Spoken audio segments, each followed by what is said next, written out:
It's strange how the people you love the most can turn into strangers overnight. I still remember the night it all happened.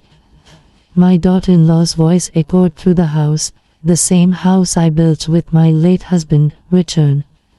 She said, "We don't need her here anymore. She's useless now." Those words cut deeper than any knife. I was standing by the kitchen sink, pretending to wash the same plate again and again, but inside, my hands were trembling. My son, Daniel, sat beside her quietly. He didn't say a word. He didn't defend me. And in that silence, something inside me broke. The very next morning, there was a knock on the door, a sound that would change my life forever. Hi everyone, my name's Margaret, and this is my story. If you've ever felt betrayed by the very people you gave your life for, I want you to listen closely. And before I begin, make sure you subscribe to the channel and tell me in the comments where you're from. You can even share a piece of your own story, because maybe, like me, you'll realize you're not alone. That morning, 2 men in suits came to the door.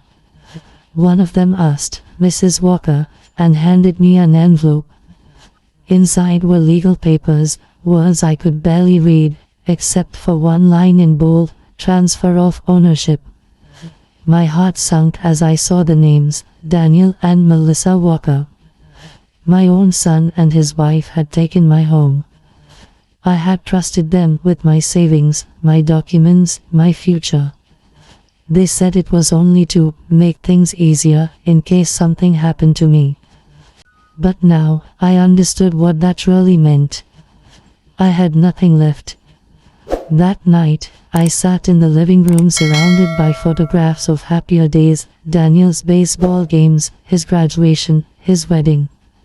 I stared at those faces and wondered when everything had changed. Melissa came downstairs, her tone soft but empty. "It's for the best, Mom," she said. "You'll be happier somewhere quiet." I looked at her and asked, "You mean away from my own home?" She didn't answer. She didn't need to. In that silence, I felt smaller than ever before. You spend your life giving everything to your children, your time, your energy, your love. You think they'll protect you when you're old, but sometimes, the ones you raised forget who taught them love in the first place. That night, I didn't sleep. I could still hear Richard's voice whispering in my mind, "Never let anyone take what's rightfully yours, Margaret." And that's when I made a promise. They could take the house, they could take the money, but they wouldn't take my dignity or my strength. The next morning, I packed a small bag. I didn't know where I was going, only that I couldn't stay there another minute.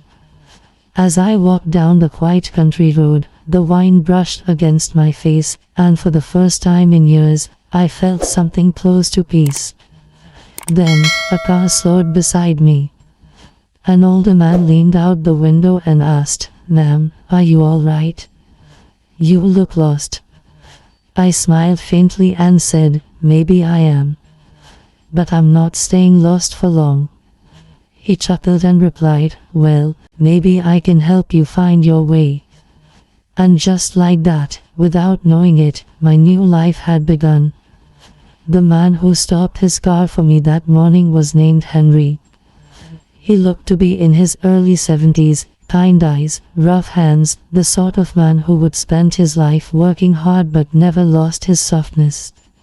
He offered me a ride to town, and though my pride hesitated, my heart was too tired to argue. The car smelled of old leather and pine, the radio quietly playing some country song I half remembered from my youth. "You running from something?" he asked gently as we drove down the winding road. I looked out the window and said softly, "No, Henry. I'm walking away from something." He nodded, not pressing me further. Sometimes silence understands more than words ever could. When we reached the small town of Willow Creek, He stopped by a diner that looked like it hadn't changed since the 60s. The bell above the door jingled as we walked in. The waitress, a cheerful woman named Clara, greeted Henry like an old friend. "Who's the lady?" she asked with a smile. Henry replied, "Someone who could use a warm meal." I wanted to protest, but my stomach betrayed me with a low growl.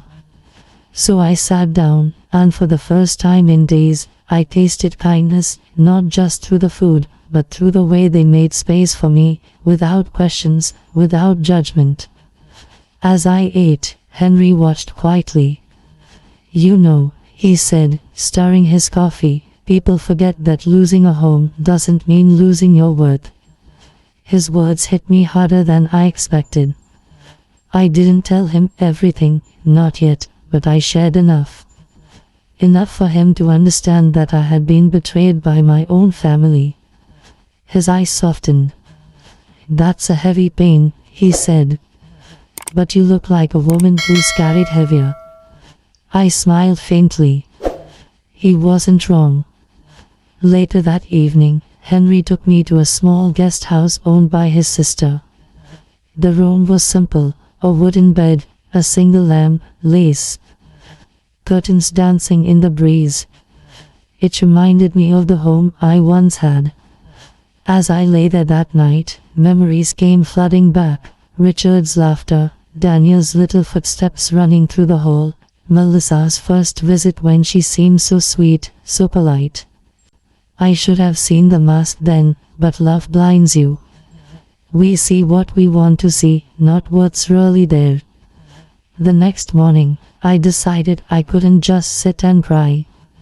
If life had taken everything from me, I'd build something new from whatever I had left. I walked into town and saw a little thrift shop with a "Help Wanted" sign. The owner, Nancy, looked surprised when I asked for the job. "You sure you want to work here, Ho?" she asked. "You look like you've earned your rest." I smiled. "Rest can wait," I said. "I need purpose first." She handed me an apron, and just like that, I started over. Working there wasn't easy. My back ached, my hands shook, but my heart was healing. Every customer brought a story: a young mother searching for baby clothes, an old man selling his late wife's scarf. Each one reminded me that everyone carries something broken inside them. I began to feel useful again, needed again. One afternoon, while sorting through a donation box, I froze. There, inside, was a porcelain music box, white with faded pink roses, the exact one Richard had given me on our anniversary decades ago. My hands trembled as I opened it. The familiar tune played softly, echoing through the room. I felt tears sting my eyes. It couldn't be coincidence. That box had been in my old house, in Melissa's room. I turned it over, and there it was, my initials carved underneath.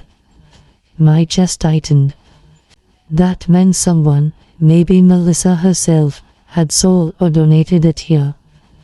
And if that was true, what else had she taken? My memories, my keepsakes, my husband's things. Suddenly, the air felt heavier. That wasn't just betrayal anymore, it was erasure. She hadn't only taken my home. She'd taken pieces of my life and thrown them away like they meant nothing. I closed the music box carefully and looked out the window, the sunset bleeding through the sky like a wound. "She thinks she's won," I whispered to myself. "But she has no idea what I still have." Because what Melissa didn't know, what even Daniel didn't remember, was that Richard and I had made one final decision before he passed. A secret we kept, just in case life ever tested us like this. But that part of the story would shock everyone. That night, after finding the music box, I couldn't sleep. The sound of that tiny melody echoed in my head like a heartbeat from the past. I sat by the window of my small room, staring out into the quiet streets of Willow Creek. Every flicker of the streetlight reminded me of the nights I spent waiting for my husband, Richard, to return home from work, tired, but smiling, always bringing me flowers. He used to say, if you ever lose everything, remember, love is the one thing they can't take. Back then, I thought it was just something romantic men said. But now, those words became my anchor. The next morning, I walked to the small town bank, a place I hadn't visited in years. The teller, a kind young man, looked up when I handed him a worn envelope. Inside was a document Richard and I had signed long before he passed. It was a property deed, not for the house I'd lived in with Daniel and Melissa, but for a small piece of land on the edge of town. Richard had bought it quietly, saying one day I might need a place that's truly yours. I had forgotten about it, tucked it away after he died. And now, it was a lifeline I needed. I visited that land later that day. It wasn't much, just a small field with wildflowers and an old barn, the roof half fallen. But to me, it felt like freedom. I could feel Richard there somehow, like he'd been waiting for me to find it. That evening, I decided I wouldn't just live in someone else's shadow anymore. I would build again, maybe not a big house, but a place that was mine. A place where my story could start fresh. Weeks passed, and I worked harder than I ever had before. Henry and his sister helped when they could, and Nancy insisted on paying me extra hours at the shop. The townsfolk were kind. They didn't see me as a burden or a widow, just a woman trying to rebuild. Every evening, I'd walk to the edge of my land and sit under the oak tree, watching the sunset. I'd whisper to Richard, I'm getting there, love. Slowly, but I'm getting there. One afternoon, as I was sweeping the shop floor, a familiar voice froze me. Mom. It was Daniel. I turned slowly, my heart caught between joy and pain. He looked older, thinner, his eyes tired. I've been looking for you, he said.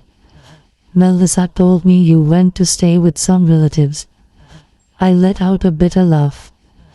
Relatives, huh? Is that what she said? He nodded, confused. I didn't want to sound angry, but I couldn't hold it all in. Daniel, she threw me out.